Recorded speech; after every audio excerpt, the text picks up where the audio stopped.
Hi, this is Eli from the Magic Our Way podcast, and you are listening to the BS Podcast Network. Welcome to the Magic Our Way podcast. I'm Kevin Smith, and now get ready for all the Disney there is. Turn up your mouse ears, kids. It's Kevin, Danny, Eli, and Lee. Jumbo, everyone. Harambe. And welcome to another edition of The Magic Our Way. Magic Our Way. Magic Our Way. Magic Our Way. The Magic Our Way podcast. They are truly magical and whatnot.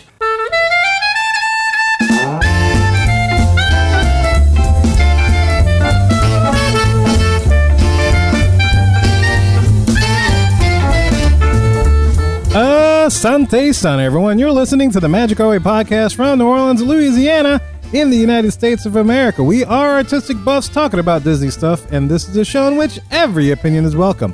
MagicOurWay.com is where you can find us. For this episode, we present another edition of Did You Notice, brought to you by our very own Lee. And for this series of shows, we'll be discussing the Disney's Hollywood Studios. My name is Kevin. And I'm Danny. And on this show, we follow the Disney concept of edutainment, where we focus on your entertainment, and along the way, you just might learn a thing or two. Hey. And as always, to join in our discussion, we have a resident comic genius from ivorycomics.com, Mr. Eli Ivory. Hi, man. What's up, y'all? How y'all Sana, brother. Yeah, man. Quibno Eskimo to y'all, too, man. Muhammad Barakabhabdaba. Kampai. Sake. That's right. Yes. Kung Pao. And that voice you just heard, Kung Powing, is none other than a resident travel agent from Magical Moments Vacations, the Shaggy T.A. Lee Lastavica, here in our studio today. Live. Look at that. I'm looking at you. You're I can here. smell you. I can See feel your ya. presence. How's it feel being within our presence? Oh, man. All this masculinity. Well, I'm closest to him, and you see how far back I'm pushed. I know. It's Says the man with no shoes on. It smells a lot better than that beard. Now the joke's alive. There you go. It's a different thing when you're away. You're right there in it. Hey, I wanted to throw out a quick shout out to Austin Alvarez Do you really, Austin? Did he book a trip? Of the Lukewarm Cinema podcast? of the Lukewarm Cinema Podcast. He actually got me, got his mom in touch with me to book her trip. Oh, wow. So, yeah, they're going on a whirlwind trip, man. 2 weeks. Going to spend a week at Disney and then a week at Universal. So, Wow. man, all the way 2 from weeks. Vegas. Yeah, it's a big old vacation. So, Austin, I'm not really sure why you weren't invited, but thanks for the hookup. Yeah, that's great. So who's mom going with? Her husband and another daughter person. So Their favorite kid? yeah, our favorite kid. Austin lives on his own, so he's an adult. He has the kid. He has His own a kid. family. He has a family. That's right. He does He have doesn't live a on his family. own. Oh, I mean, like he doesn't live at home anymore. He has responsibilities. Yeah. Responsibilities. Sounds like a family Disney trip not to be missed. Well, thank you, Miss Alvarez. That's awesome. And if anyone out there has a good phone number to a good family counselor, you can pass that along too. Oh, yeah. Yeah, give me that number while you're at it. And a man that needs no counseling is this person coming up, and he's fresh off the boat with the Pirates of the Magic Kingdom, where he serves as quartermaster. We welcome back our very own Officer Moeka Kirk Landry to the Fat City Studios. Hey, brother, what's up? Is it the weekend already? I never show up here midweek like this. Never show up midweek. No. No, never do midweek. Never go full week either. Always go full weekend. It's always a weekend. Full weekend. Full weekend. Full weekend. More weekend. There it is. It's the Mohican full I weekend. brought them together. There it is. I like it. Combined them. You just make that happen. Well, welcome you guys all to the studio. This is exciting because we're all here under one roof in one studio. Nobody's online, so all of our sound is going to sound amazing. Amazing. To feel that deepness of her voice. And of course, we want to welcome once again our listeners from Amazon Music, Audible, and all the way in India, Ghana. That platform, music and podcasting platform over there. What up, Ghana? Hey. What? Yep. Ghana. Ghana. For today's episode, which you're about to feast your ears on, is once again another series of Did You Notice episodes. And for today, for this series, we are doing the Hollywood Studios. So I will turn it over to Lee, who's going to tell us what you're going to hear on this portion of Did You Notice. What part of the studios are we talking about, Lee? Okay, so as we dug deep into Hollywood Studios, we realized that we just couldn't squeeze it all into one show. So we're going to have a series of shows on Hollywood Studios. This week, we're going to focus on Hollywood Boulevard. So we're going to go through all of the little shops and buildings and all that kind of stuff on Hollywood Boulevard. And then we're going to take, some different sections over the next few episodes and break it down, in between the Echo Lake and Animation Courtyard and Sunset Boulevard, and all those other things. We're going to do a few different series, a few different shows in this series, so we can cover all of Disney's Hollywood Studios. Breaking it down. Break it down. I love it, man. It's going to be a lot of fun. So, guys, enough of our jibber jabber. Let's go discuss some Hollywood Boulevard magic.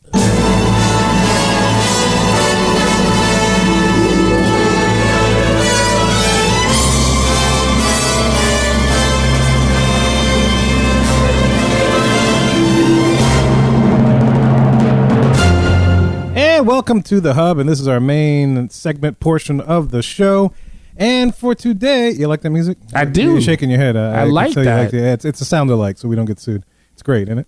But anyway, just gives you just a hint of Hollywood, and we are talking about the Hollywood Studios with another series of shows called Did You Notice? And as Lee mentioned at the beginning, we are talking about Hollywood Boulevard. So, Lee, I'm going to turn it over to you, sir, to take us on this awesome, epic journey through the studios. Go with it, sir. Let's do it. All right, guys. So Disney's Hollywood Studios opened on May 1st, 1989, and was the third park to open at Walt Disney World. During opening day, Michael Eisner said, "Welcome to the Hollywood that never was and always will be." The park originally opened as Disney's MGM Studios. This park has changed probably more than any other park in Walt Disney World. I think you guys would agree to that. Are you just reading? I think you guys would agree to that. Like, are you asking us? And that was actually written in his notes. No, it's not. Wow. I need to put his notes back on. Hold up. No, that's not what I wrote in there. In fact, none of the opening day headliner attractions are still in place. That includes the Great Movie Ride, Monster Sound Show, Superstar Television, the Magic of Disney Animation, and the Backstage Tour. So if you guys are ready, let's take a tour and find out all about the things you might not have noticed in Disney's Hollywood Studios. Real quick, I want to give a shout out to Mr. Officer Mohican, Kirk Landry. Thank you for helping with the research on this show. A lot of what we're going to cover today, especially, Kirk is part of, and I appreciate the help on that area. I like how robotic your appreciation sounds. Yeah, when he was slamming him, he was like really organic. That's also in his notes. It says note, robotic voice. Thank Officer Mohican. Kirk's like, thank me a lot. Did you ever know that you're my hero? You're everything that I would like to be. Well, Lee, I would just like to tell you that you are welcome. It was my great pleasure to research, help, and with you on this show. Did you really have to write out your appreciation to Kirk verbatim? I just want to make sure I didn't miss it. Not to derail it, but Yeah, welcome to the super awkward part of the show. yeah. Can you just do like shout out to Kirk and then just Yeah. actually do it? You know. You know, it should be natural. But it was fun, Lee. I appreciate you invite me along this ride because I had a good time. Still having a good time researching this stuff. Well, there's a reason for that, right, Kirk? I mean, this is your favorite park, in fact, yes? Even more so now. Oh, look at that. So if any of this is wrong, we blame you, right? Yep, That's right. Go ahead. Cool. That's the best way to do it. I've done triple checked and quadruple checked and everything. And when I get to an answer I don't have, I say, what would Danny do? And that's how I get it. Oh, so you're the brains and he's the looks, right? Yeah. You're in trouble. You got the brains. I got the looks. Let's make lots of money. But Well, What an appreciation speech. that sounds like Wow. a pimp prostitute kind of situation. Yeah. I don't quite understand that. Kirk knows all about it. He's a Once again, we're at the officer awkward of part the of the law. show. Here we Pretty are at the Lee. awkward part Don't of the show. worry, we have a very well worded shout out to Stephen Downs. Yeah. Here comes the second awkward part in the show. Lee, take it away.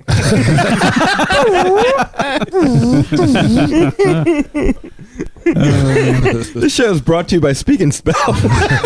Ela Savica, sponsored by Boston Dynamics. Shall we play a game? Would you like to play a game? Oh, it says Mawiki. Yeah. Okay. All right, go on with your next bit of gratitude, sir. All right. Yes, sir.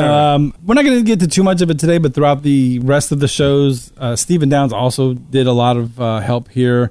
Just double checking things that may be there still, may not be there. Is this, still functioning? That kind of stuff. So it's good. Thank you, sir. Thank you, Mr. Downs on the ground. That's invaluable, especially in these days. I'm not even sure what's still there anymore. Yeah, I mean, and there could be things that are there that maybe you can't get access to, but they will be open later, that kind of stuff. So when we go through these series, we're going to be talking about things that, as far as best of our knowledge, this is the last we heard. This is what's going on As that kind of thing. Yeah. 2021, January into beginning of this- February. the best of our knowledge. Yes, So- and then just to give a little plug to Stephen on the Downs on the Grounds, make sure you follow us on Facebook. he goes to the parks as often as he can, and then he'll go live. And so if you want to relive When the live park this week, I visits, yeah, he did go live this past weekend. So if you want to live vicariously through Downs on the grounds, go for it, man. And he always goes live. So have a lot of fun, have a conversation with Stephen while he's waiting in line. All right, Lee, take it over, sir. All right, so when we get into the park, there are 9 different streets in the Hollywood section of Disney's Hollywood Studios. We'll go through all of them eventually through the different series, but there's 2 that are right here at the beginning. There's Prospect Avenue and Hollywood Boulevard. These are tied back, all of these streets are tied back to the original California areas that they are from, and they've been repeated and put into the Hollywood Studios.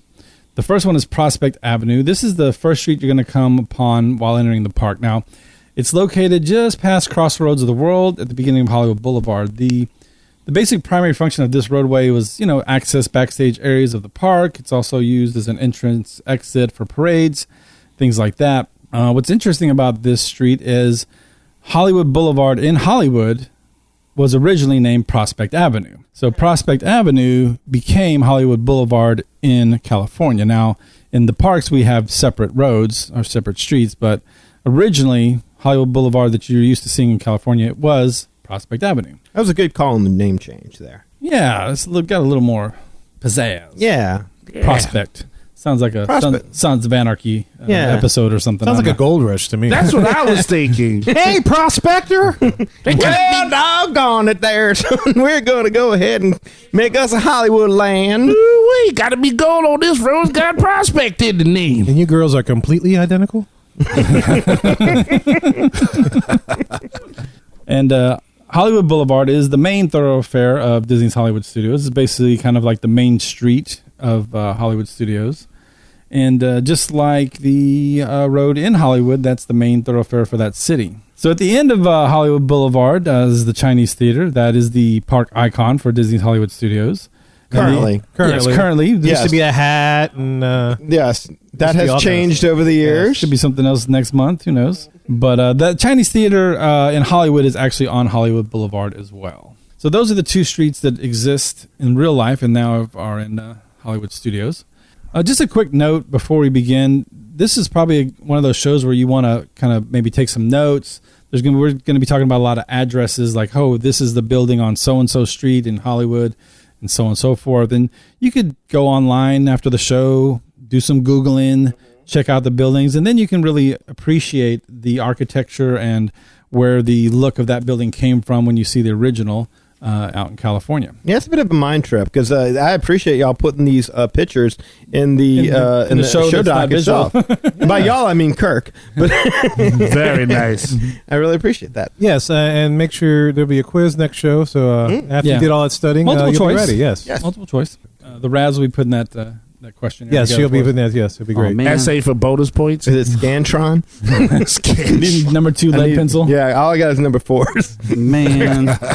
All right, so as you approach the entrance to Hollywood Studios, the first piece of architectural influence you'll see is the park entrance. The hell you say? Yeah. It's amazing that they put it there. Wow. Right at the beginning. Right at the entrance of the park. Well, I like to enter through the exit. I don't understand. I know, right? Be different. I cannot relate. This is really awkward. I am so sorry. But the park entrance is designed after the Pan Pacific Auditorium. This is in what's called a streamlined modern design. The original building was located in the Fairfax district of LA and built in 1936. One of the most notable elements of the design are the towers. So especially you'll see those on the ticket booth area. These towers are made to look like airplane fins, and that's like the most iconic thing you'll notice, that everyone notices about or remembers about the park entrance of those little towers. Yeah, I remember standing in front of it for 2 hours waiting to get on Rise of the Resistance, the friggin' park to open. Man, I got a good gander at it. A lot of pictures of it, too. It's a beautiful sight. It really is. Did you say gander? Gander. I did. Not goose. Gander. No. Just making sure. Do I need to define it? You got gander? I thought gander was a male goose. No, you did not. You thought it was a character in Lord of the Rings. Gander off. Gander, informal definition. A look or a glance. As in, take a gander at that luggage. We're informative, and we got good vocabulary. All right, so the Pan Pacific Theater closed in 1972. Eventually, it was placed in the National Register of Historic Places, but it actually burned down in 1989, just 3 weeks after the opening of MGM's Hollywood Studios. They say what happened? Burned down. Fire. That's what happened. It's not there anymore. I know what Lee said. The verbiage of burned down. I didn't know if they'd say what the circumstance, just mysterious fire. Burning down the house. Yeah, I don't know. That usually happens with big structures made of wood. And then like when they don't pay the insurance money, you know what you do? You bust the joint out. That's what happened. Someone busted a joint. Bust a joint. Bust a joint. There's a callback. I like that. Interestingly enough, this the Pan Pacific Auditorium was designed by Walter Werdeman and Welton Beckett. Now, the interesting thing about Welton Beckett, and I'm sure Lee's got this in his notes, was that he was a neighbor and a friend of Walt Disney. And so, as such, he has kind of an interesting place in Disney history because right around the 1950s, Beckett and Walt were neighbors. They both lived in the Holmby Hills section of Los Angeles, is it? Right? Yes. Yeah. Yes, Let's say, yeah. They live in the Holmby Hills section of Los Angeles.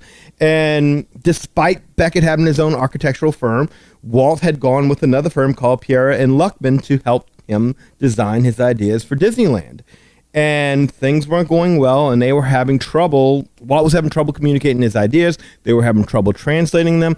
And so Walt went to Beckett for advice, and what Beckett told him was, and I quote, "Walt, no one can design Disneyland for you. You'll have to do it yourself." And so Walt, taking Beckett's advice, hired a new team of people consisting of Hollywood art directors, people from his studio who are also happen to be trained architects and whatnot. So really, it's a kind of an interesting choice that they used a building that was designed by this guy to be the park entrance of their third theme park.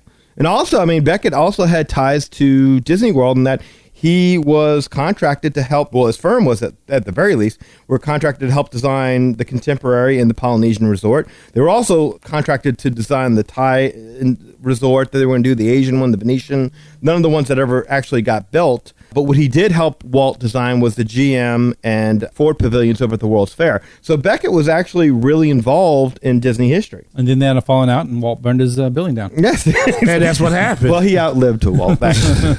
But, interestingly enough, the Piera Luckman company that Walt fired and said, I'm going to do it on my own, they're the ones who went on to build the Disneyland Hotel, with the guy who owned it. I can't remember his name off the top of my head, but Walt didn't own the Disneyland Hotel for the longest time, so they built the Disneyland Hotel in their own and now it's all been remade. But I mean, yeah, Walt still got his revenge. Like, you ain't keeping that building up here. I wonder if that's an homage to his little buddy or neighbor. I gotta think so. I mean, the guy was just too steeped in Disney lore not to have his inclusion be an accident. I don't think so. One last little cool fact about the Pan Pacific Auditorium. It can be seen in the movie Xanadu and in several music videos, including Fish Heads by Barnes & Barnes, Beautiful World by Devo, and Dancing in the Sheets by Shalimar. Wow, we're not dating ourselves at all. Whoa. Shalimar, that was my jam though back in the day. I can't tell you how many times I just researching this, watched the stupid fish head video. Isn't it awesome? Fish heads, fish heads. Terrible. The dumbest thing I've ever seen. I'm happy to say that was before my time. But Xanadu had a really good soundtrack. Anyway, you have to believe in magic. I do. Magical and whatnot. Yeah. All right, so let's move into the park. And just as you enter the park, if you look to the right, you'll see Oscar's Super Service Station. Oscar Super Service, and that's an ode to old-time service gas stations of the past. Now, it doesn't technically design for one in particular, but there is a gas station located at 6800 Willoughby Avenue. That was declared an LA Historic Cultural Monument on March 23rd, 1992. So if you Google that address and you look at the building there, I think you'll see a pretty strong resemblance to Oscar's. It was an old mobile service station, right? Yeah, full service stuff. Yeah. Right, exactly. At Oscar's, if you look at the numbers on the gas pump to the right, you'll see the park opening date, May 1st, 1989. That's the one thing Disney's always doing, putting dates. If you ever see a date on something, I just would say ask a cast member because there's some backstory to that date somewhere. You know what I always loved about this Oscars thing is that I don't know if they still have it there, but I always like looking for the little Mojave Oil Company stuff that used to be there. Do y'all remember that? Seeing this? I don't. No, actually, it doesn't ring a bell. Yeah, actually, when the studios first opened, all the products that they sold, products, at this gas station were from the Mojave Oil Company. And if you took the backstage studio tour and you went into the Catastrophe Canyon, that tanker truck that usually would fall with a thing and blow up was the Mojave Oil Company truck, and stuff. So there's a gas station. So that theme of Mojave Oil permeates throughout the entire park. Back in one time, I should have had Steven check and see if they still have those references. Wait, what was it? Wait, but what were the souvenirs they were selling in Oscars for Mojave Oil? No, it was they had, you know how they themed it, so they had like oil cans and stuff. The oil cans. Yeah, the oil cans they had, and the gas tanks, the gas pumping tanks, gas pumps had like Mojave Oil insignia or logos on them.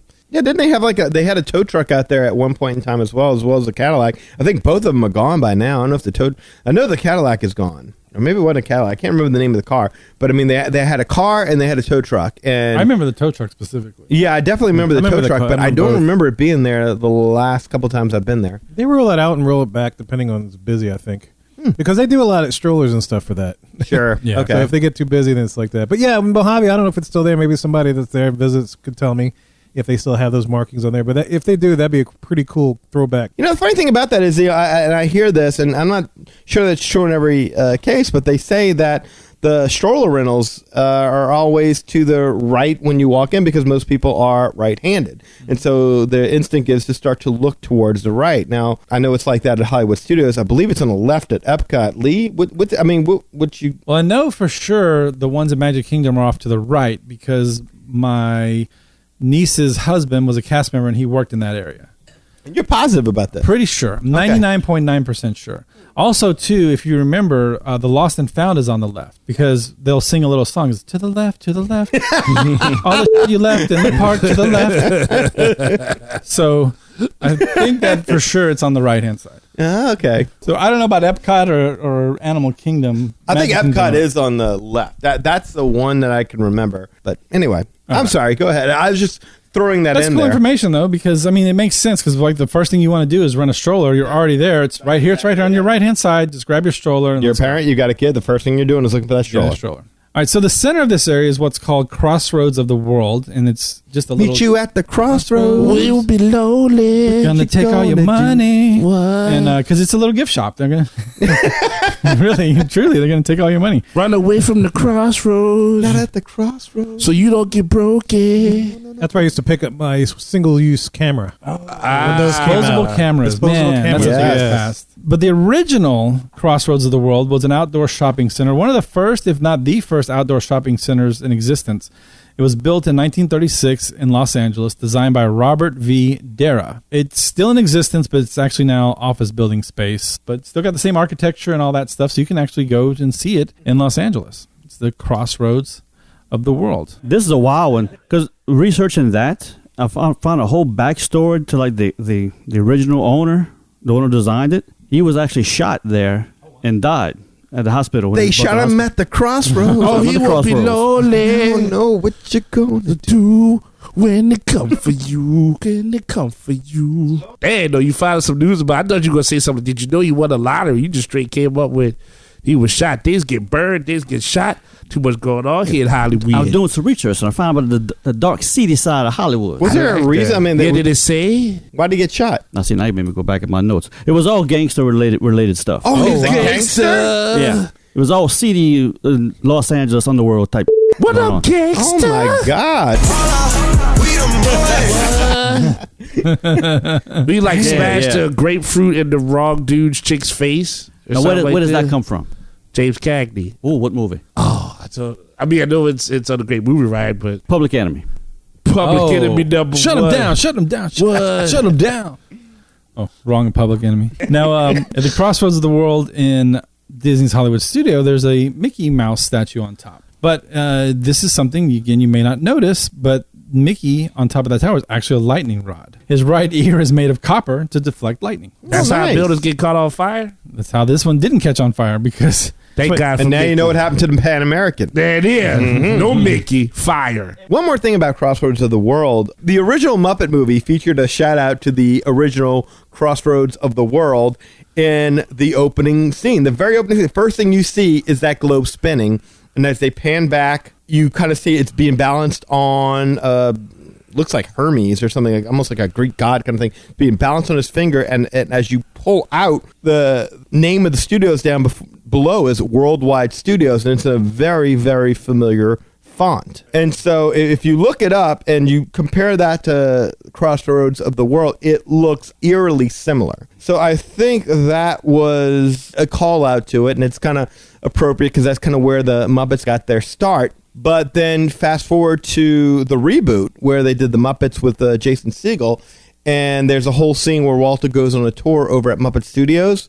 Some of that was shot at Crossroads of the World. So it came full circle. Full circle. But at the Crossroads, they worked his way around it. Got right back to the Crossroads. Like it. As the globe spins, so are the days of our lives. Days of our lives. There you go. Like the sands Or of the as the world hourglass. turns. The Boulevard General Hospital. Yeah. So just to the left of Crossroads of the World is Sid Cahuenga's one-of-a-kind antiques and curios. Hey, oh, Isn't it pretty cool? Like, this to me was one of the more interesting stories of everything that I researched this week because, and I'll get into it, but there's just so much kind of, I guess, folklore and, stories around Sid Cahuenga's and how it's got there and all this other stuff. And I was intrigued once I read the whole story. It's really cool. And the thing that you'll notice right away is that this building doesn't look like any other buildings on Hollywood Boulevard. You've got all these kind of like Art Deco and, all these businesses and office building looking stuff like this. And here's just a basic home. A little bungalow. Yeah, I got a little front porch and, that kind of stuff. But that will, make you want to ask, why is there this home in the middle of this business district? Why is there a home in the middle of this business? Well, I'm glad you asked. You could tell it's a home because they even have like a little white picket fence around it with a garden. Seriously. Ray Liotta comes out and pick up his newspaper. Karen! Why, He smiles at you. He's like, that's what I am, a schmuck. Ketchup and marinara. Sid Cahuenga. Karen! Sid Cahuenga, former gangster. Hi from Jimmy. Oh, God, Sid Cahuenga. He's not a gangster, but he's definitely an informant. Oh, yeah. That's an informant name if I've ever heard one. There's some dark stuff going around this Hollywood series if you didn't notice that. Well, Hollywood, there's a lot of crazy Yeah. stuff. So what does Cahuenga mean? Yeah. Topanga's sister? Yeah, Cahuenga, Topanga. Oh, man. All right, so the story goes like this. Sid Cahuenga, he was an avid movie fan. He'd moved with his wife, Rosie, from Chicago to L.A. to be near the, newly blossoming LA film scene, things like that. They purchased a small home on the outskirts of town, but as would happen, Hollywood starts to boom and builds up around his home. Now there's all kinds of movie studios, restaurants, offices, etc. And even though Sid has been presented with many offers from various real estate developers, he doesn't want to sell his home. He doesn't want to move. He loves being in the middle of all this. He's a big, big movie fan. But he starts to look at all this foot traffic and tourists and all this stuff. And he goes, man, I've got all these collectibles. And he's going to try to make money off it. He wants to sell some posters and movie props and artifacts and all this stuff. So he puts them while on the those front porch. movie theaters have been blossoming around him, he's been collecting. Right. Yes. So he already has a collection anyway because he's a Big movie fan, right? Okay. And so, he puts some pieces out on the front porch, put some sale tags on them, this kind of stuff. And man, business goes through the roof. He's got a huge success on his hands. So he has to start gathering more items to sell. And as he gets more items and he moves those into the house, he's got stuff set up on the couch. He's got stuff set up on the fireplace. All throughout his house, he's got all this Hollywood memorabilia for sale. And so to keep up with demand, Sid will drive around town in his truck, which you'll see on the outside of the house, gathering up props, Hollywood paraphernalia from all different places. Some things were donated by the studios when they didn't need them any longer. Other times, Sid might get a quote-unquote friend of his to quote-unquote donate stuff, maybe out the back door, stuff like that. Fell off a truck. Yeah, fell off a truck. Might even do a little dumpster diving, go through the trash cans of various Hollywood movie. Well, this is the early days of Hollywood. They didn't know how valuable some of this movie memorabilia was going to be. Yeah. That's true. And he's a fan. He's a true fan. Yeah, exactly. Even sometimes he would have famous Hollywood celebrities come into his shop and they want to purchase things. But that's my raincoat from Singing in the Rain. I'll sell it back to you. You're back. Sell it back to you for twice the price. You a crook, Sid? I ain't no crook. Find this in your garbage can. But what Sid would do is he would allow these celebrities to pay with autographs. Oh. Well, no wonder no one ever complained. Like, wait, I just signed this and you give Yes, it? Okay. So absolutely. the value depended upon who the star was that was gonna sign the autograph. So he's speculating pretty much. So he was like taking the knowledge that this guy was real famous, and he would get his autograph, and then he could sell his autograph. Talk about Prospect Road. So like if the dude taked, I mean, then that raincoat wasn't worth nothing that he got the autograph for. Got the autograph. Risky. Now, depending on who you ask, that particular house could either be a replication of the original house in L.A., or the rumor is that Disney actually carefully moved the house from L.A., packed it up, put it on a big flatbed, and set it up in Hollywood Studios. Moved it on up to Beverly. Yeah. So you're telling us that Sid Cahuenga was a real person? Well, that's where the story gets interesting. Oh, no. So that is part of the story, is that Sid himself, because of his personality and everyone loved him, that Disney brought not only the house, but brought Sid himself to Hollywood Studios to run the gift shop. Now, of course, that is a great backstory created by Disney Imagineers, but is there actually a real Sid Cahuenga? After all, there is a Cahuenga Street, and also if you look inside the gift shop, there's a framed picture of Sid. The same Sid that you will see in Hollywood Studios at the gift shop, running the gift shop. So is he real? So he is a real person in that he is an actual human being, living, breathing person, but he is a character, a Streetmosphere character. Man, it did it to me again, that dang Disney magic. Isn't that crazy? That is crazy. All right, so who is the real Sid Cahuenga? So the photo that you see next to all these other celebrity photos is actually a picture of cast member Danny Dillon, who played the role of Sid for 16 years from the day the park opened until his death in 1989. Danny was one of the original Streetmosphere characters, but while, most Streetmosphere characters would be part of little skits in and around Hollywood Boulevard, he was by himself. He was the sole proprietor of Sid Cahuenga's gift shop. And He was the only one to ever play Sid. Yes, exactly. He worked solo, playing the part of Sid, and actually his wife, his real-life wife, was also a cast member who sang at the Rose and Crown Pub in Epcot's World Showcase. But because the part of Sid was played so well by Danny, many people believe that he was actually Sid Cahuenga. He was even featured on the front page of USA Today when the park opened. So again, just adds to the folklore, adds to the backstory. People see his face on the cover of USA Today, then they see him in the park, so they naturally assume that he is actually Sid Cahuenga. Talk about a stressful job. Like, you don't even have a choice to call in sick that day. That's true. Like, can you take a day off? No, I mean, how does that work? Sid, maybe he was out collecting treasures on that day, Sure. or whatever. You better come back with a hell of a lot of autographs if people are looking for you because it's your place. Maybe Sid kept regular hours. He was only there from like 9 to 5, and then he retired home. Yeah, That's possible. Yeah, okay. Makes sense. But as you said, Danny, like to this day, no one has replaced that character. They haven't put in a new Sid or anything like that. So it's actually, he's the only one that ever played Sid Cahuenga. Props to him. That says a lot. Absolutely, man. I remember meeting him one time. It was the first trip I went to with my wife. That was the very first place. Honest John was right in front of it. You get to chat with him and stuff? Talk Nothing stories, that or?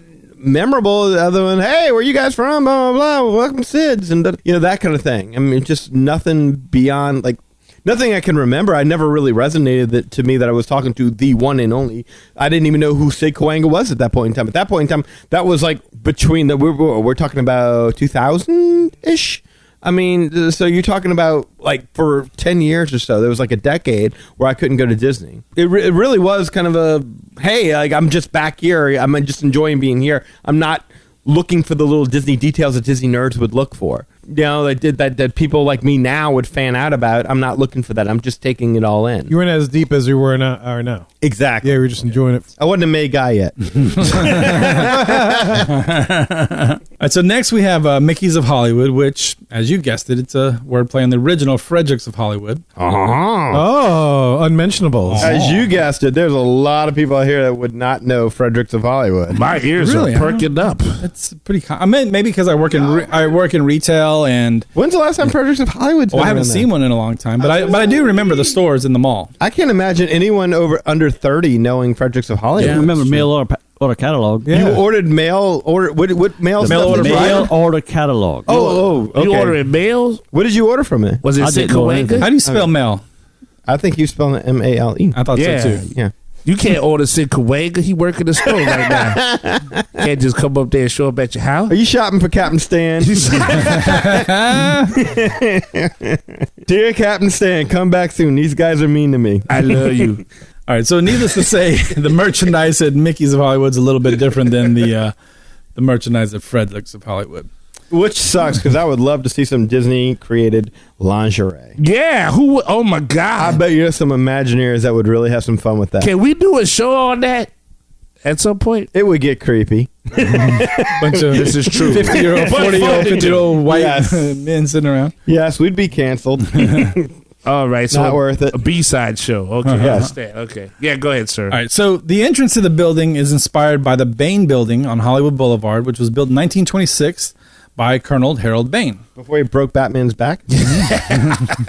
Now you have my permission to die. Mr. Wade. Colonel Bain is also known as the person who created the Hollywood Christmas Parade. I didn't know that. The Bane of Christmas. I don't know. There was a parade. Nice. Okay. Now, off on the other side of Mickey's of Hollywood, the black and gold facade that's between Mickey's and Pluto's Toy Palace. Go Saints!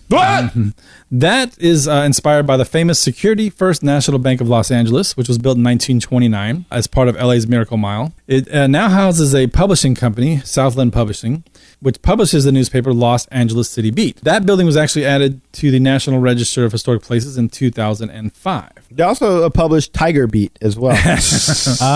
Tiger Beat. Oh, and Teen Beat. And yes, and Dynamite. Highlights. Highlights. Was it Tiger Beat, Teen Beat? What was it? I think it was both. I think it was both. I saw that. Dynamite. I'm Kids Dynamite. Incorporated. Kids Incorporated. You can't do that on television. Menudo. Electric Company. That's right. Hit him like a cannonball, Lee. Martika. Toy Soldier. Toy soldiers. Go ahead. Next door, we have Pluto's Toy Palace. But before we go there, look up. Yeah, give me a second. I'm looking at Martika on Cameo. All right. Do that there.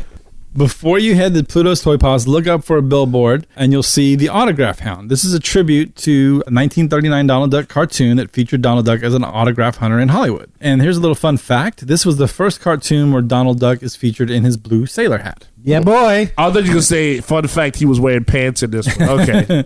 No, he never wears pants. Never Go pants. All right, Pluto's Toy Palace. Now, this building gets its Art Deco design from the Cat and Dog Hospital, which is located on Highland Avenue. Now, the original building featured a large Dalmatian on top, whereas the Hollywood Studio building has Pluto on top, of course. The original is located at 9490 North Highland Avenue, and it was designed by Ted R. Cooper for Dr.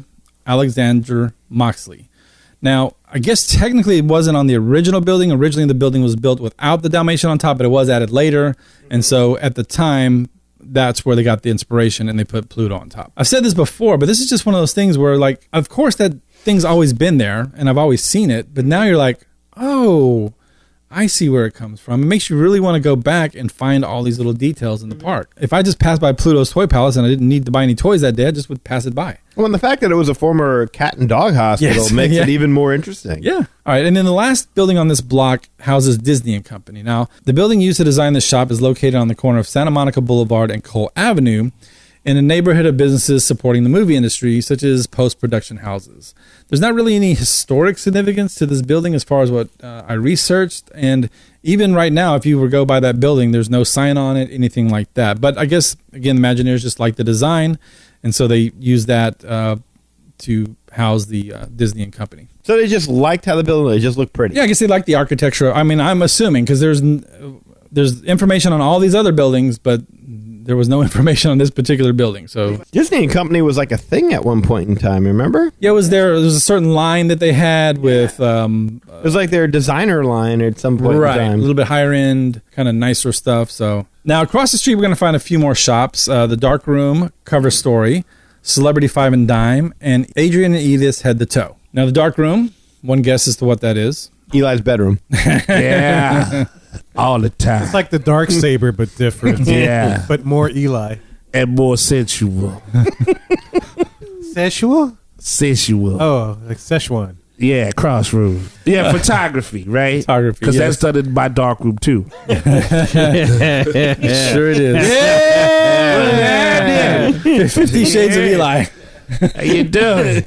All It black and white. It can't be Hollywood Studios just there sometimes. I think your room is more like the Five and Dime. Oh, well, you haven't visited it. You're missing out. You're missing out. Yeah, but his junk's like the Crossroads. Does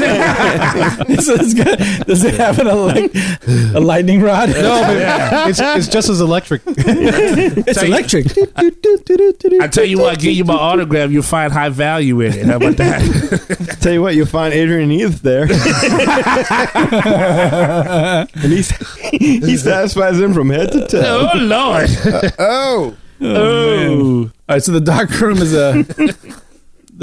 a camera shop that gets its design from two different buildings. The large camera that's used on the front of the shop is actually located at 5370 Wilshire Boulevard. This design is called programmatic architecture. It's totally programmatic whenever you're around. Ooh. Now that's a callback. Yeah. Shalimar, was it? Yeah.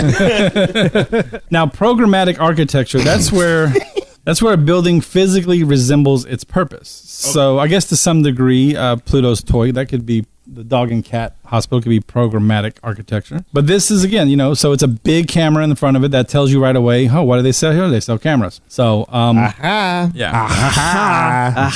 Now, of course, photography has changed through the years, so the stuff they have in that shop now is a lot different. They feature more like picture frames and not actual like cameras and stuff. No, man, like they sell like cell phone covers and like pop wallets and pop sockets. Stuff for your phone, which is basically your camera now. Right. Yeah, we can fit. It used to be where you picked up like your on-ride photos and stuff like that. Yeah. It used to take like 3 hours and you'd be done by then. Now, just like, of course, the merchandise has changed in Hollywood Studios, the actual building on Wilshire has changed as well. It is it's a restaurant. And but the camera's still there, and it remains part of the building because it's a protected city landmark. If you remember, I said this building was designed after two buildings. The other building is the Beverly Poinsettia building on Beverly Boulevard, which was designed by Robert J. Harris in 1930. And so that is the other facade. It's kind of like the big tower part. Oh, and Kirk is holding up a picture so we can see what this looks like. What is that, Kirk? Google Earth. That's Google milk. Earth. That's Milk. Google Earth. That's milk. That's milk. Milk is the name of. So that's a restaurant where the Beverly Poinsettia building. Beverly. Okay, nice. It looks good. Yeah, let's go get some milk. Can you imagine going out to a restaurant for milk? I mean, like, you got that in your fridge. You don't even have to cook it. It ain't like you're trying to make Chinese food or something. Like, why would you go to a restaurant to drink milk? Specifically milk. Well, I guess it depends on like how many different kinds of milk they had, flavors, milkshakes. It's an ice cream shop. Is it what it is? Ice cream shop. There are some milkshakes that would bring my boys to the yard. Oh, for sure. They have. Can they make some be better than yours? Damn right, they're better than yours. But then you'd have to charge. Well, that's how they make their money, That's true. and that's how they stay in business. Interestingly enough, like the dark room, like the Hollywood Studios dark room that you see being inspired by that building was not the only theme park that saw the dark room was like, you know what, we want one of those. Oh, you know who okay. else did it? What? SeaWorld. No. Wait. Legoland. No. Busch Gardens. No. Wait, Six Flags, New Orleans. How wrong do y'all need to be at this point? The vampire room. Knott's Berry Farm. Jeez, this is embarrassing. Holy Land. Nope. Disneyland. I'm just thinking about the dark room in Holy Land at this point. Six Flags Magic Mountain. No, Universal Studios Orlando has a dark room. That's what I was Inspired gonna by the exact same building. Selling the basically they put you in front of a green screen and then you can go ahead and pick a couple of different backgrounds and stuff like that. But I mean, if you go look right now, go Universal Studios Orlando, they have the dark room as well.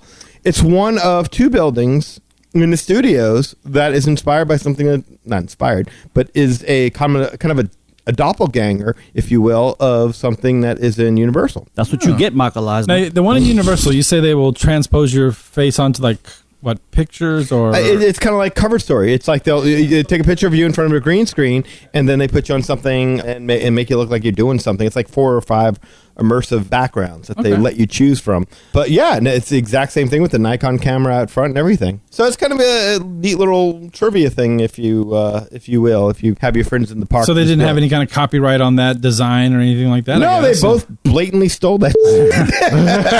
Which came first, the chicken or the egg? There you go. You son of a gun. So that sounds like what we've got here with Cover Story. So it is a shop where you can get your picture taken and they'll put it on a famous magazine. I think most theme parks have some kind of technology of that kind, Now, the inspiration for this building is actually the only building that is not, the original is not in California, but it's actually on the East Coast. The McGraw Building, which is located at 330 West 42nd Street in New York City, was designed by Raymond Good and is designated as a National Historic Landmark by the National Park Service in 1989. Now, the cover story gets its inspiration from the ground floor of the McGraw Building. Now, the actual McGraw Building it's a high-rise. It's 33 stories. But the design is just based off that front bottom floor of that building. And why not the McGraw-Hill Building when you think about it? Because, they publish books, magazines. Textbooks. Yeah. Well, they're putting your picture in the cover. Why not a publication? Yeah, it makes sense. It ties together. It's themes together. I'm not sure if that's what they thought, but, it's kind of... all my kids' school textbooks are done by McGraw-Hill. And, the country and western textbooks is done by Tim McGraw-Hill. Bazinga. They all come with a hat, right? A 6-shooter. So up next we have the Celebrity Five and Dime, which brings you back to the time of Five and Dime stores. Like, in particular, this is the J.J. Newberry department store. This is located at 6600 Hollywood Boulevard. And actually, J.J. Newberry is no longer in business, but the building's still there. It has some various retailers. And it's actually across the street from the Bain Building, which we had discussed earlier. Oh, wow. Yeah. So that is the Hollywood Five and Dime. Yeah, we never had a Newberry's. We had a Woolworth. We had those kind of variety stores, the TG&Y. Mm-hmm. And I had a BlackBerry, but... You had a BlackBerry? Yeah, but then I got an iPhone, so... Oh, yeah. I thought once you went black, well, never mind. You never go back. Yeah. The black of the BlackBerry. Yeah. The black of the sweet of the text. The sweet of the code. That's right. All right, then the last building we have in this block is is Adrian and Edith's Head to Toe. Now, this shop, it gets its name from two famous Hollywood costume designers. Adrian Greenberg, who is most famous for designing the ruby slippers from The Wizard of Oz. Okay. Oh, nice. And the other is Edith Head, who was nominated for 35 Academy Awards and won 8 Oscars. Now, this building was designed after the Chapman Park Market, which was, this was the first West Coast market that was designed to cater towards shoppers that were arriving by car. So, of course, back before the automobile was as popular as it was, people would just walk around and, stuff like that. But this shopping center this market was designed to accommodate for people that would arrive, in their cars. Yeah, because they didn't have a whole lot of parking. You had to park on the street, and they featured a kind of a courtyard, an open interior courtyard with a parking lot. So Styles Clements, who you had mentioned earlier, right? I did. He actually is the architect that designed this building, and this is what they call a Spanish colonial revival style. It's also interesting to note is that Edith Head was the inspiration for Edna Mode, the fashion designer for The Incredibles. Oh, that I did not know. Yes, go take a look. Google search her. She looks pretty Just much like exactly like her. Oh, yeah. Oh, Kevin must have just seen her. I did, yeah. Yeah, it looks just like her, doesn't it? It does. Even the hair. Oh, yeah, visually, yeah. And the glasses. Interestingly enough, like they used to have like an embroidery machine on site at Edith and Edna's. And is that Edith and Edna? What did I say? Was it Adrian and Edna's? Adrian and Edith. My God, I can't speak. They used to have an embroidery machine over there where they would go ahead and personalize all your items, which would make sense because it's a freaking costume shop. But before it was Adrian and Edith, it used to be the Sweet Success. Yeah, like a candy shop. Right. And then they moved all this stuff in. And we're like, yeah, we're going to make it into a costume shop kind of thing. And so you can embroider stuff. And they had like a whole big area where you could do this in. And what do you know? Like just recently they got rid of all of it and turned it back into a sweet shop again. And the embroidery stuff is now next door at Celebrity Five and Dime. But it's all done behind the counter. So you don't even have the machine anymore that we can really see them do it. Now, is it the same machine, do you know? Or is it? I don't know because it's behind the counter. Yeah. You don't see it. It's backstage. Now, was this like some antique type looking machine or was it just... No, I don't remember being an antique looking machine. The one that it wasn't like a themed thing. No, it wasn't like we're going back to 1920s or 1930s Hollywood to do this. No, they just stitched your Mickey ears. Yeah, Walt found it in a mine in India and shipped it back to the United States. It came with the slave labor. Yeah. Oh no. Yeah, but that slave labor was all under some kind of Molarum Crawlerum. Yeah. Exactly. That was the name of that was the original name of the shop, Molarum's Colorum. They like Cover your heart. Cover your heart. they like stitch the clothes together. That's what the kids wore for shoes. Yeah, They all had to wear ruby slippers. They stitched your sarong. it'll look good, darling. Put more glitter on it. Oh, Civilinga. Okay, and so the last little shop, quote unquote, on this block is the Trolley Car Cafe, which is a Starbucks, basically. It's what it is. I love coffee shops. Hey, nothing wrong with coffee, man. You need some coffee to keep you going. So when Disney MGM Studios first opened up, this shop was called Pacific Electric Pictures. And this was like a place where you could go get like a video version of yourself starring in a Hollywood movie. They sold personalized merchandise, star merchandise, things like that. And that was what it originally was meant to be. Ah, the 90s. Yeah, but this thing went through so many changes. Like it's been so many different shops and Like things the like 90s. that. Yeah, that's true. So a year later, this space became Calling Dick Tracy, which of course was playing off, trying to take advantage of the new movie that just came out, Dick Tracy. Synergy. They really had a lot of high hopes for this movie, that it was going to be a big hit and things like that. Al Pacino, Madonna, Dustin Hoffman. Yeah.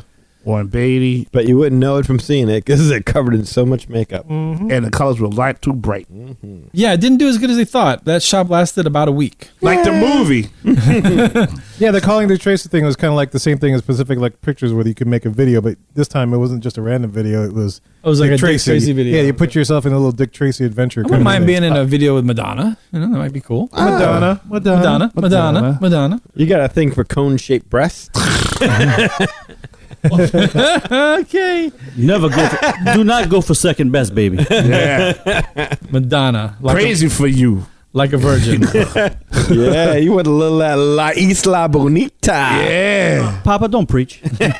Oh, I'm sorry. I guess I'm just like a virgin on this new stuff. Wait, I'm on the borderline right here. Come on. Oh, All right, there are no points for winning this game. That's right.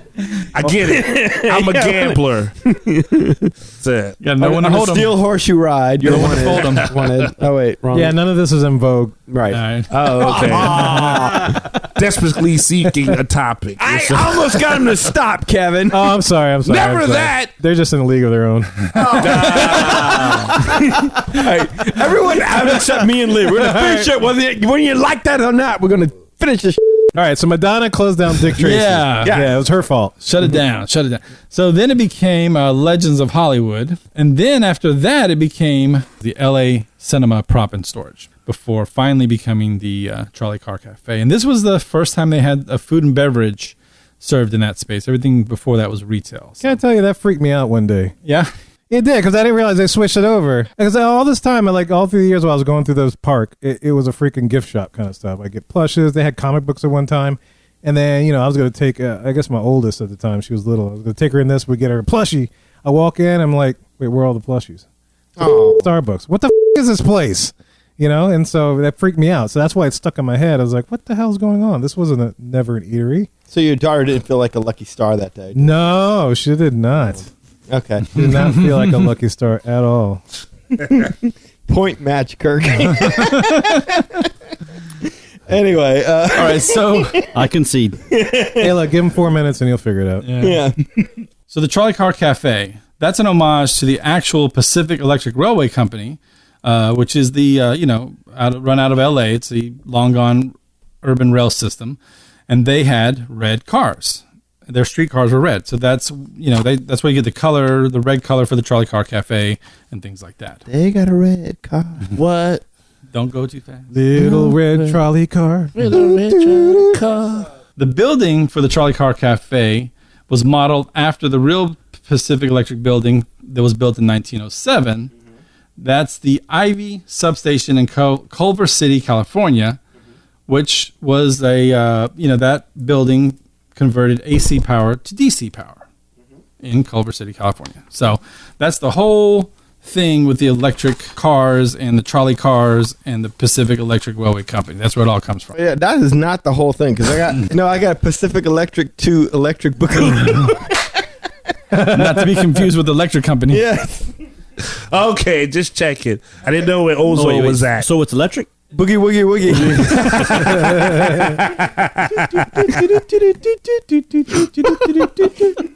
All right, so now we discussed about Judge Doom, right? No, we didn't mention that yet. Okay, you gonna do that right now? Tell us a little bit about Judge Doom. So Judge Doom is from Roger Rabbit. His whole plan was to build this major freeway, and that was going to be the Pacific.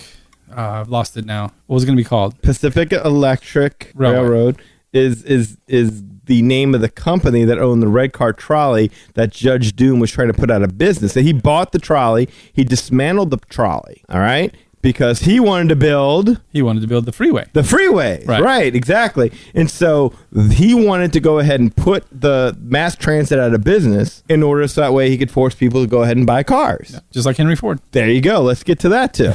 Yeah, well, I don't know, that's a whole nother story. But no, man, that's a good story. I don't know the whole story. I just know that he bought out the trolley company so that he could dismantle it so he could sell more Fords. All right, so what if I told you that the plot of Roger Rabbit was based on real events? That this actually happened? Yeah. I'm looking at them. They like, I'm going to, because I got to tell the story unless you want to tell the story. I just thought you were with us for a second. No, it's really, that's really. I'm lacking this knowledge. I'm in dreamland right now. I don't know what's No, what. that's what happened. Henry Ford bought the trolley cars so that he could shut them down so that he could sell more cars. It's a real incident called the Great American Streetcar Scandal. And this is where General Motors and there were a couple other oil and rubber companies kind of pulled together, and they purchased and dismantled about 100 streetcar systems across the country. And this included, obviously, the Pacific Electric Railway, which we've been speaking about, who operated the red car trolley.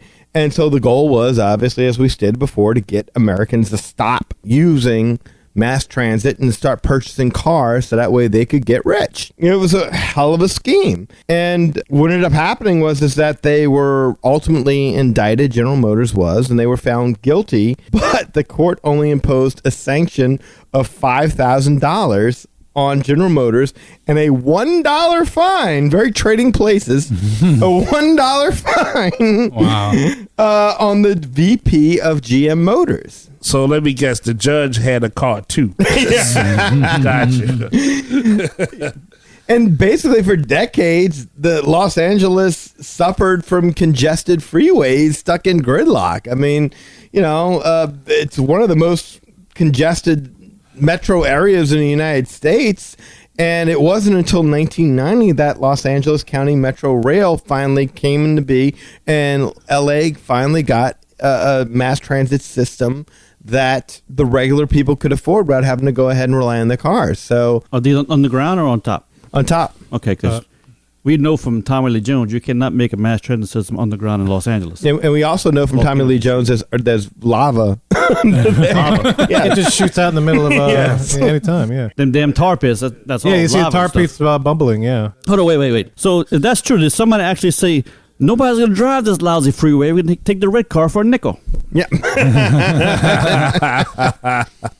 I bet you whoever that person was, they were very valiant. But how much I bet Henry Ford went, my God, it'll be beautiful. Could y'all believe that? I mean, seriously, that movie was based on real events. Yeah, I didn't know that. I can believe that, yeah. But the real event that you just described, I can believe that. That's crazy, man. American greed. All right, let's bring it home. We got one last building to discuss. This is the Keystone Clothiers. This building is a triangle shape, so there's 3 entrances, and then there's 2 facades. I prefer a landing strip shape. Yeah. Actually, bet you do. Yeah.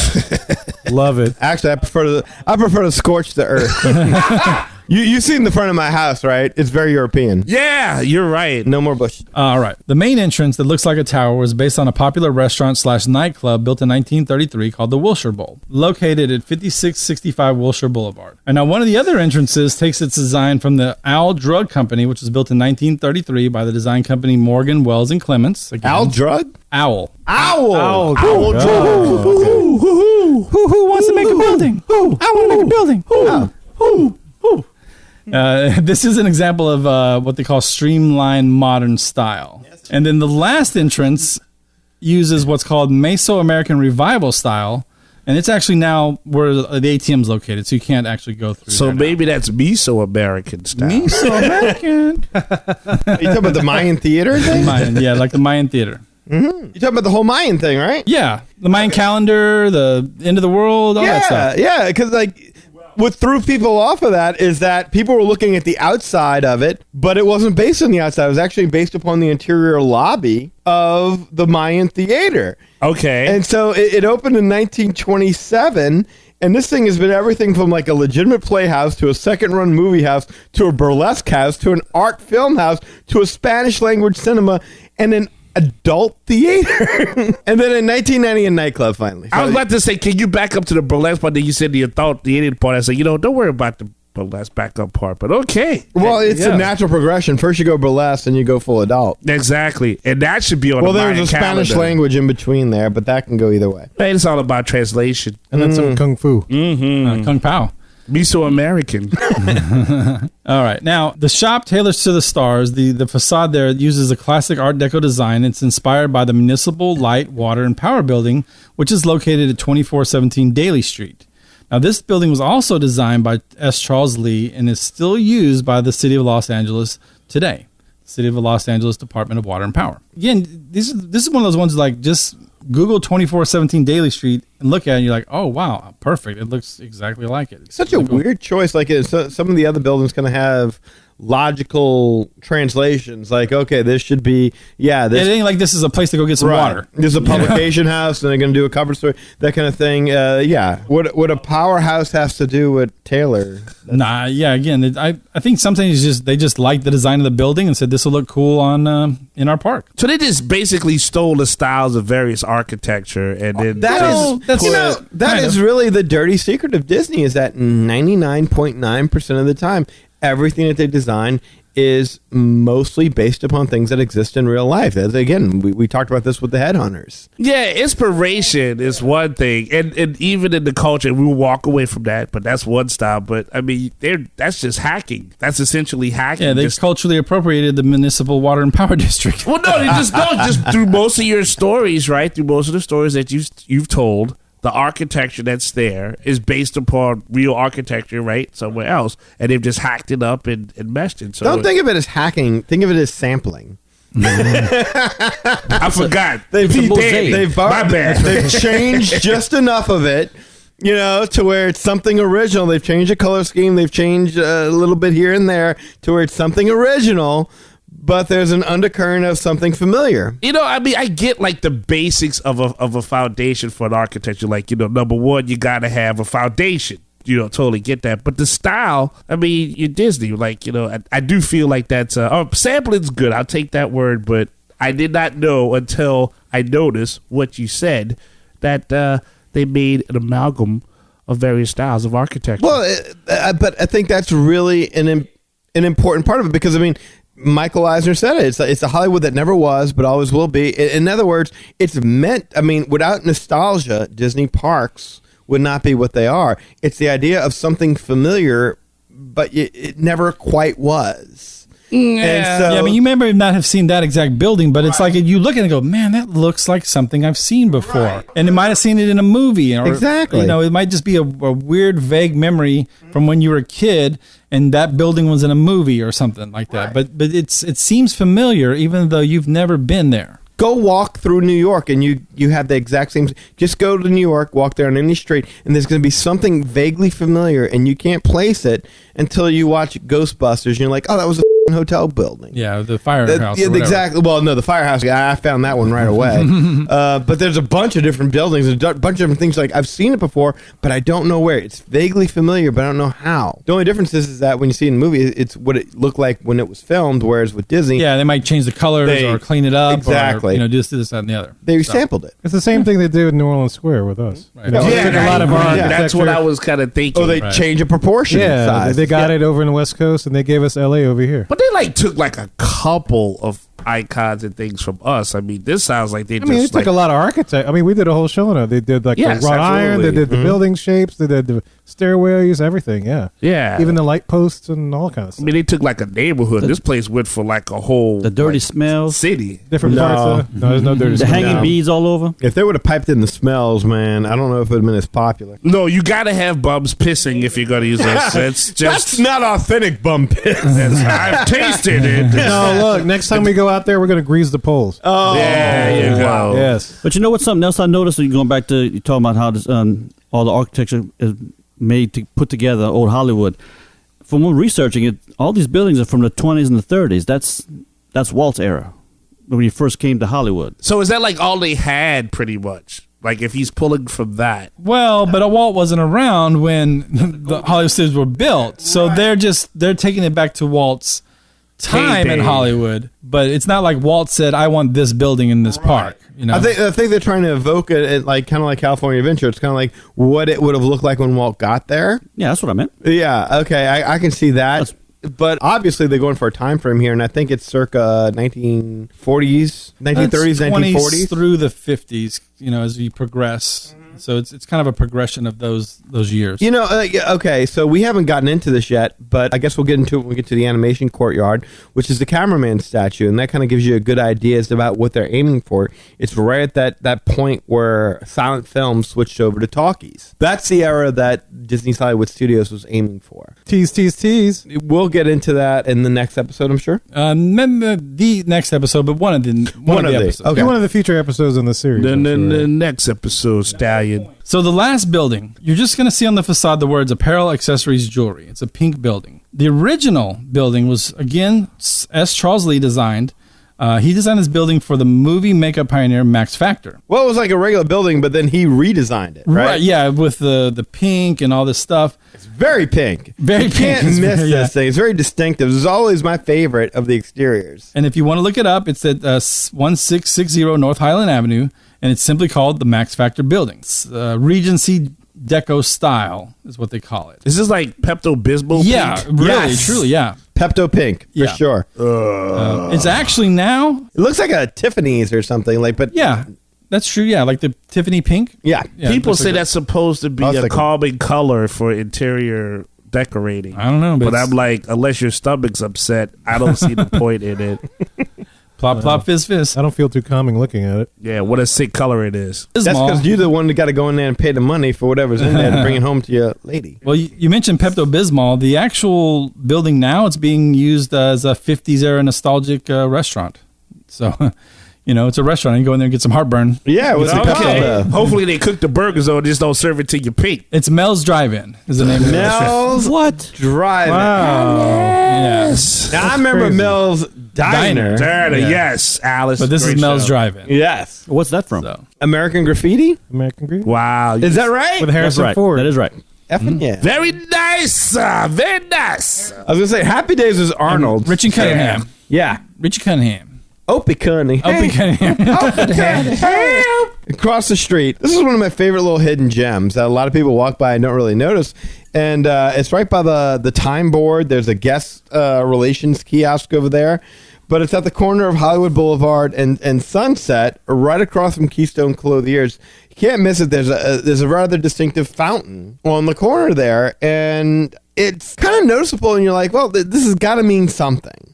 There's got to be some reason for this fountain to be here by a time board of all things. Why, like a fountain? What's the rationale for that? It's just a place to put my pennies. Oh, there you go. Well, now that the Skyliner is gone, yeah, you don't have many places to put your I pennies. just dump my stuff in there. just throw it in there. Take a bath. Yeah, that's You're all. saving people's lives, Kevin. Doing And then, like that. when people hovered around the guest relations, like they hovered over their heads and Kobe.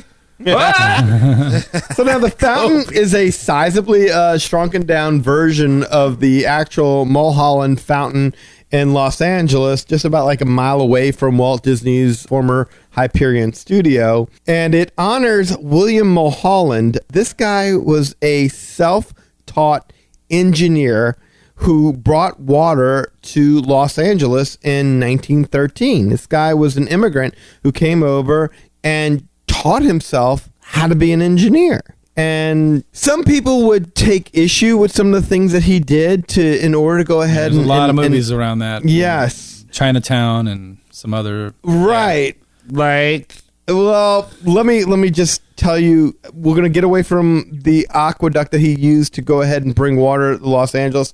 There's little stories in between there, but the most famous of which is that Mulholland built the St. Francis Dam in 1926. And 2 years later, right after Mulholland does a safety inspection, the dam breaks. Damn. And it freaking floods the area, killed 500 people. people for weeks. Bodies were still being found, washed up on the beach. I mean, at the time, it was considered the worst civil engineering disaster ever. You know, So I guess he how didn't teach feel. himself too good.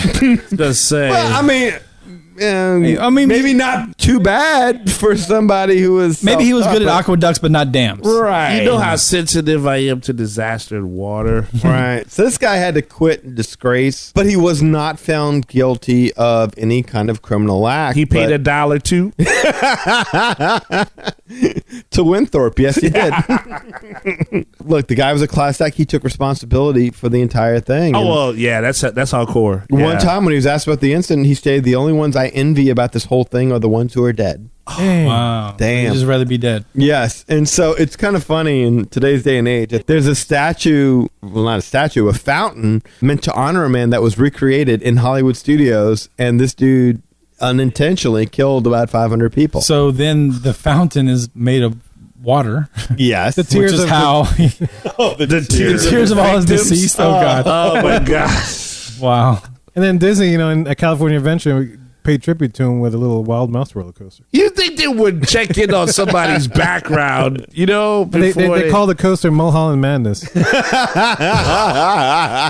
That's actually a true. I know. That's actually a true coaster. I mean, I get it. Everybody deserves a second chance, but damn.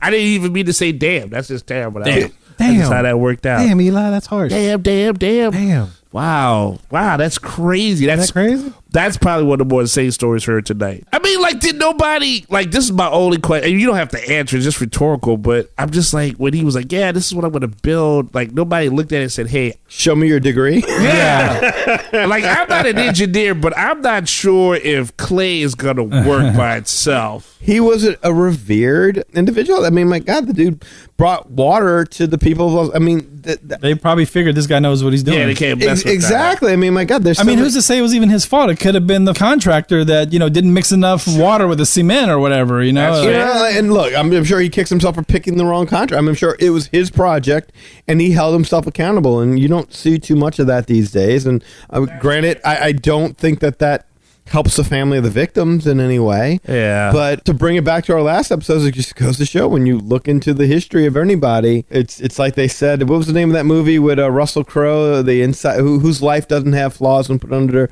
the microscope? You talking about Inside Man? There you go. I'm saying The Insider, but maybe it was Inside Man. I don't remember. But I mean, the point being is that, look, hey, how many busts did we lose in the studios? Jesus. Yeah. I mean, we have to progress forward. Mr. Mulholland's bus is back there somewhere with Bill Cosby in a storage room somewhere. Hey. Yeah, it's floating in a creek. Yeah. Is that where Mulholland Falls comes from? The All that movie? stuff. I'm sure. All right. Okay. All right. That's gangster. That's gangster. Hey, Lee, where do you stand on the Pluto? Say it again. The Pluto entrance, did it exist or did it not exist? You know how, well, I don't want to spoil the next episode, but the entrance plaza. Oh, the hidden Pluto. The hidden I Pluto. couldn't find it. Bears mentioning. It really, when you come across, before you get to the ticket booth, there is a hidden Pluto that you would see if you looked at the park's maps. And I remember used to seeing it back in the day, being like, man, that looks so suspiciously like Pluto, but never could be able to verify whether or not it was part of the architectural design. Yeah, that's why I didn't include it in the part. That's why I was asking him where he stood on it, because I was curious to see whether or not he ever saw it. But I'll show you all a picture of it, and listeners out there, please feel free to Google search it, because there might or might not be a hidden Pluto at the entrance of Hollywood Studios. So if you can find it, send us a picture and tell us what you think. I think I found it, but Well, I saw it, but I didn't. I was like, nah, that's not nothing. I don't know. That was close. All right, folks. Hope y'all enjoyed that. Remember these little hidden gems and all this little details. And while the next time you're in Hollywood Studios, think about us. Maybe pop this on your iPad or iPhone or whatever it is you're using. Google, Stitcher. Yeah. Google, Stitcher. Ghana. Put it on your Ghana. Audible. Mm-hmm. Yeah. Put this on your Ghana. Listen to us as you walk around the park. Take us in. Yeah. Yeah. Let us feel your ears. And check out all these little details that we covered. Hope that gives you a little more enjoyment of the park. Good luck trying to explain it to your family while you're laughing. Don't give them all the Madonna references. They won't appreciate them Too as many. much. They won't appreciate them as much as we do. No, Don't try to justify your love of the Magic Our Way podcast. Yeah, don't shake your love either. That's nice. But tune in for the next shows. We're going to do Echo Lake. We're going to do Animation Courtyard. We're going to do the Muppets, Sunset. We're going to do all that stuff. So it's all The rest of coming. the parks, yeah. All the Everything. studios. Yeah. So All your studios. stay tuned for It's the an next epic episode. 10-month spectacular. It's about the All entire. things Walt Disney Disney World, How but much- mostly the studios. How much you need to know this? We only got 2 minutes. Oh, no! All right. So thank you guys for listening. Enjoy the parks. Well, guys, we hope you enjoyed that little bit of Did You Notice in the Hollywood studios, specifically Hollywood Boulevard. And as Lise mentioned at the top, or at the end of the show, there's a lot more to come for that. So stay tuned and stay subscribed, please. Look, MagicOurWay.com is the way to go to find all the things about Magic Our Way Podcast. You can also get in touch with us through the following ways to share your opinions. You can shoot us an email at show@magicourway.com, leave us a voicemail of our speak pipe widget, or call us at 1-815-MOWEEKEND. That is 1-815- Like a virgin. 669-6969-6969 4226. And of course, we have a couple of guys that do things outside of the podcast. First of all, we got Eli, does things with comics. Hey, Rob Liefeld here. Deadpool, Cable, X-Force, Domino, Marvel Comics, Image Comics, all of it. You guys, what is up? Eli Ivory. What a great name. Eli Ivory, comic guru. I'm here to talk about you. I am here to say, check out ivorycomics.com. That's right, you. Check out ivorycomics.com. ivorycomics.com. If you're not doing that, you're missing out. You're missing out. The Savages comic cannot be beat, cannot be surpassed. You need to check it out, experience it for yourself, and you know the story. It's all about the glory. Congrats to you and all the magic that you're making with your Ivory Comics. Eli Ivory, comic book guru. Check out ivorycomics.com, comic book guru. Eli Ivory, the whole package. Deadpool said to. Do it. ivorycomics.com. Right now. Liefeld out. Well, Papa don't preach, but Rob sure did. You call him Papa? I call him Papa after this one. I Does tell he you like what, it when you call him Big Papa? put your hands in the air if you a comic player. So you can So you can go ahead. You heard what he said, and look, that's more love for comics, more love for Rob. But what he forgets to mention when you go to the Ivory Comics website is you go ahead, you see the blogs, you get interviews, but you also get a link to this episode, so you never miss a beat. So you can totally listen to what Lee just said. What do you notice in the park while looking at comic book art? It's a synergistic thing. It's a beautiful thing. Did you? Did you notice? Did you? Did you notice how I did that? Did you? Yes, sir. So, of course, please feel free to check out the site and the link to this podcast all the time. Facebook.com, you can find me there. Eli H. Ivory, as long as you're a real person, cool. As long as you're a bot, not. I have no Madonna reference for that. Absolutely not. Project Geisha has our own Facebook page on Facebook.com and Instagram. You can find me there, Eli504, posting up the likes and the hearts and all that good stuff. And, of course, on Twitter, you can find me at Hancock10166. So, if you didn't notice, if you appreciate the madness, they just bringing me the gladness. Thank you very much. And if you want to book a vacation to the Hollywood studios, To you La can check Isla out- Bonita? Hey, if you want to pay me, I'll send you to Isla Bonita. I'm I sure we promise could you. book that. No, absolutely. And that's bling for us. What? Yay. You material girl, you. Anyway, look, if you want to book a vacation to the Hollywood studios so that you can check out all the stuff we talked about today on Hollywood Boulevard and many more shows, you could do it through Lee. Lee, tell them how to do this. Express yourself. Give me a call at 832-431-1621. That's 832-LUCKY STAR. Lucky Star. Email me at lee@magicourway.com. Facebook, you can find me at facebook.com/Lastovica Travel. That's LASTOVICA Travel. Instagram, you can find me at You Got a Friend in Lee Travel. If you do any of that, we'll get you hooked up and booked up with no. Voga Vika. Voca. Voga Vogue. Vika. Vogue. Voga. Vogue. Vogue. Anyway, look, Kirk, man, thanks for coming back in the studio, sir. Yes, For hanging sir. with us. Always a pleasure. Always a good time. Thank you for being the wind beneath Lee's wings. Just like a prayer, I'm always there, Lee. Aww. I just hope you brought right guard. Because being the wind underneath his wings, if it's anything like his beard. Right guard. Call back. I do say right guard. Well, do you want the listeners to find you anywhere? Or follow you on social media? No? No. You good? You good where you at? I'm ghosted. You're ghosted? Who ghosted you? They ghosted you? They went and recorded without you? I ghosted myself. No. You ghosted You yourself. ghost yourself. What are you talking about? Parts of Magic Kingdom is still in dry dock. So you're still a landlubber. Okay. Okay. So you landmaster. Still on a show pass. So you can find you here on this show. I am here.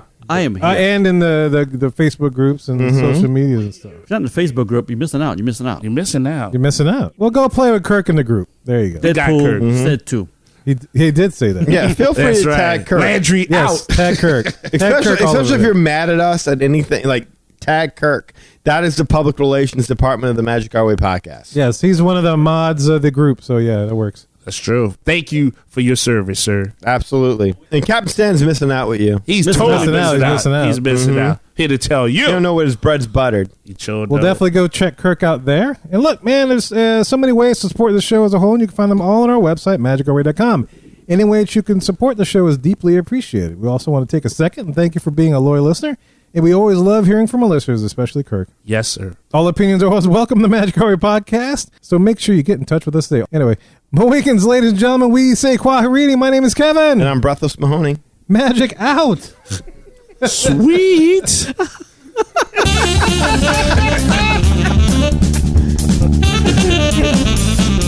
I have every intention of eating those bananas for breakfast, but I still somehow end up with True tacos. Blue berry muffins. Well, I'm not stealing people's pillows. I'm always listening to Mad Hatter Radio. Sorry about that. When I'm going into Eli's room to sneak a pillow and tell him it's all right, I'm listening to Mad Hatter Radio. Oh, please put on Mad Hatter Radio. I'm scared. Hey, this is me speaking. All right, here we go. Everything's working fine. Mohicans, ladies and gentlemen, thank you for listening to this episode, and congrats to you for making it through the outro. Well, you know, we always wonder how many people actually make it through that thing. Anyway, guess what? It's time for a little lagniappe. And for those that have no idea what that word means, which probably means most of our listeners outside of South Louisiana, the word lagniappe means a little something extra. That is what we're going to give you on this episode right here.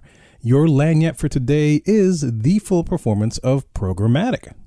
Around the 40-minute mark, Danny busts out into a song based on Lee's mention of programmatic architecture. And this song, which we will call Programmatic, is a parody of the song Automatic by the Pointer Sisters. As you can see, our references are always timely, right? Anyway, look, the version you heard in the show is not the full extent of what took place. We edit these shows to maintain good continuity because we know your time is precious and we definitely don't want to waste it. So to give you a little context, during our recording, Lee's microphone stand fell over. So I had to take a pause and fix it. Thankfully, I left the recorder on, which allowed us to bring you this little gem. Programmatic was created and sung as we were fixing the microphone stand. With that being said, I present to you the full Programmatic experience. Enjoy and see you next week. The dark room is a camera shop that gets its design from two different buildings. The large camera that's used on the front of the shop is actually located at 5370 Wilshire Boulevard. This design is called Programmatic Architecture. It's totally programmatic whenever you're around. Ooh. Now that's a callback. Yeah. Shalimar, was it? Yeah. Whoa. Wait. Hold on. Wait, Problems. While Lee fixes his microphone. All of the systems are down. Programmatic.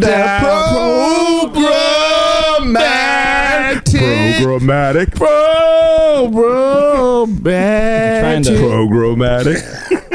Oh, this needs to be thinged over here. He's trying to control it. He's trying to make the mic work, but he can't get it done. There's a dog on a building depending on what game you go map you saw. Programmatic.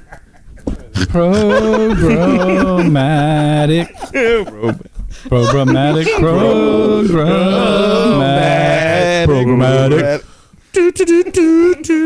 Oh my goodness. Oh, you act like you weren't expecting any weirdness when you showed up. You think because it's like during the week we can't get any weird? My chest hurts. Highly weird.